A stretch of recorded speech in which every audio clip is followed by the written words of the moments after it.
Hello. Today, many of you are very curious about my family story and have asked me many questions.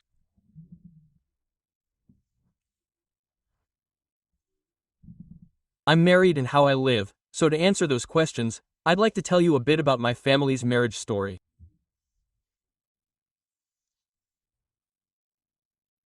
I'm currently married and have 2 sons. My eldest son is currently serving in the military and is a guard. He's currently attending college. My second son will probably enlist again this year or next year. Actually, 3 of my younger siblings have served in the North Korean military, 2 younger brothers and 1 younger sister. If my siblings had been working on the front lines in North Korea, wouldn't they have clashed with my nephew and uncle?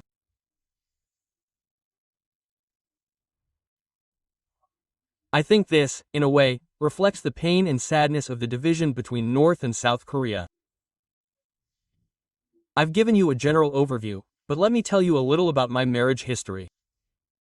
I was investigated by the National Intelligence Service, NIS, for 3.5 years, and even served time in prison.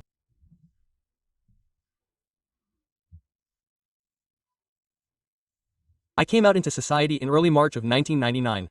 After leaving the country, I got a job at the National Intelligence Service in April. While working and living there, I met a lot of friends. We'd always talk about this over drinks. Shouldn't you get married? If you do get married, what kind of woman would you want to marry?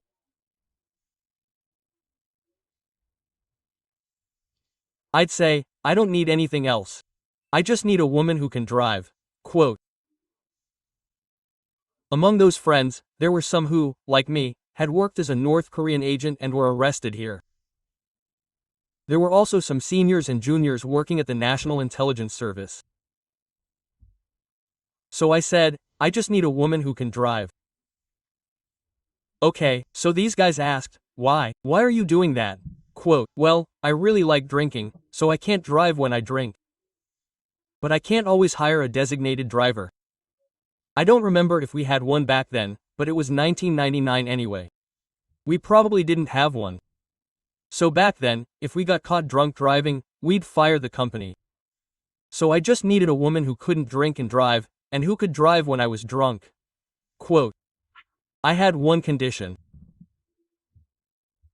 And then, not even a month later, a senior colleague came by and said, hey, the driver found a girl.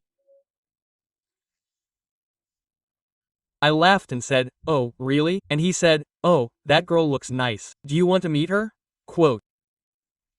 Oh, if you let me meet her, let's meet up sometime.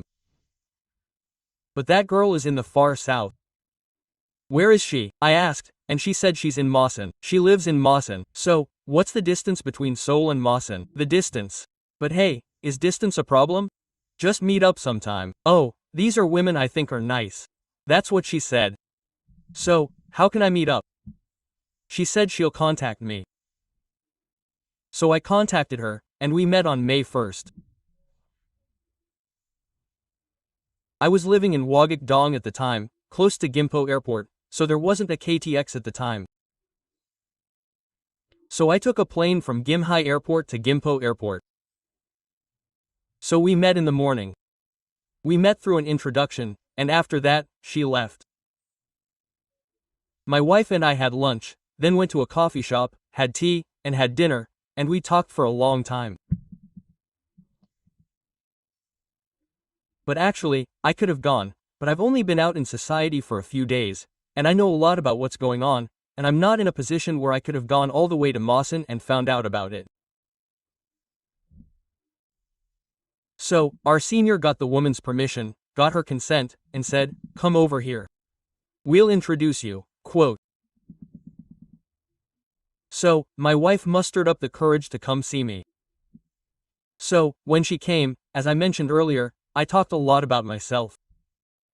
The reason I said that is because at first glance, my wife seemed okay. In my eyes. I like her, but it's not something that can be done just by me, right?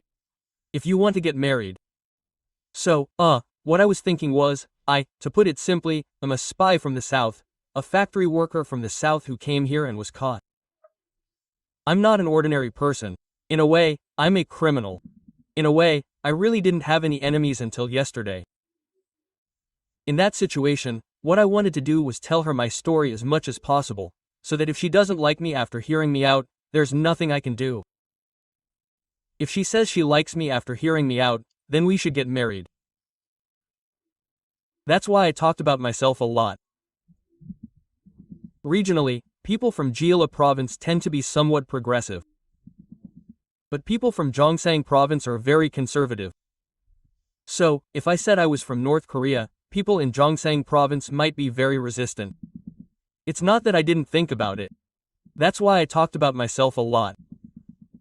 So, to show her what kind of person I was, from the moment we met until I left, that was all I talked about.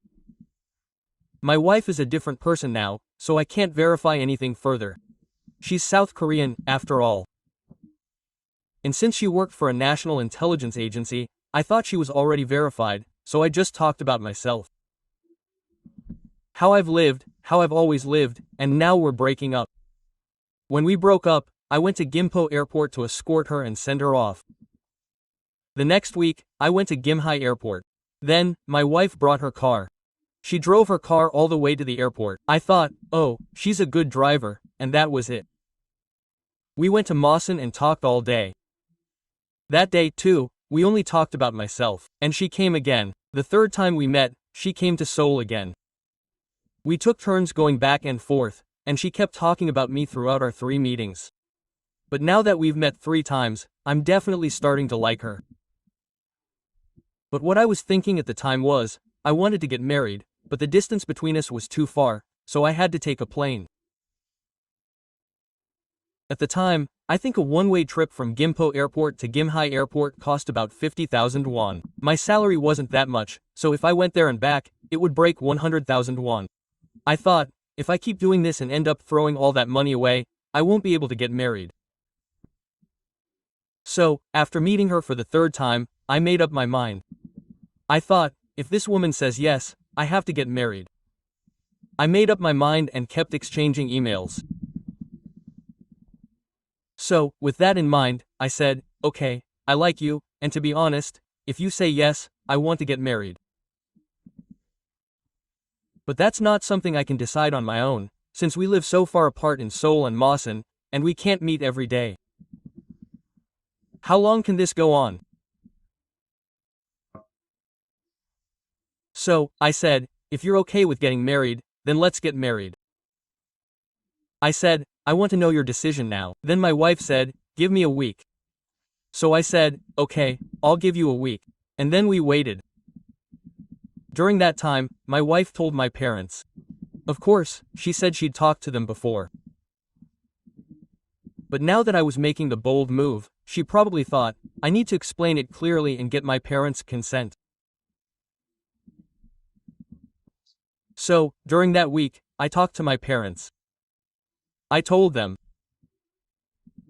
But at that time, my mother-in-law said okay, and my father-in-law is a Vietnam War veteran. He was the person I recommended for the air defense awareness. He thought about it for a day or two, then just made a bold decision. A week later, he answered. After hearing the story, I went down to pay my respects. I think we met at that raw fish restaurant. I met him there and said hello, and my father-in-law looked very serious for a while before nodding his head. You must have had a hard time, he said. But from what I heard, you seem like a typical Seoul native, even though you're from Gyeongsang province. My mother-in-law just smiled and said, you must have had a lot of worries, so take good care of our daughter and live a good life. Honestly, I almost cried at that moment. I was so grateful that I did it.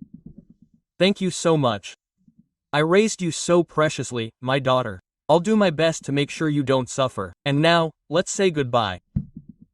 But what I noticed at the time was, when I went to Masan, I went to a raw fish restaurant.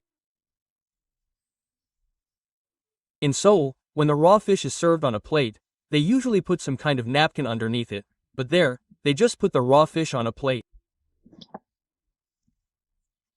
So I ate well and came back. After coming up, we talked quietly and talked on the phone. What we talked about was that I was held captive for 3.5 years. I lived alone in North Korea for 15 years, so I was very lonely. So, I thought, if we're going to get married, why waste time? Let's get married quickly. After a month, I was the one who made the first move and said let's get married, so let's hurry up and have the wedding, like that.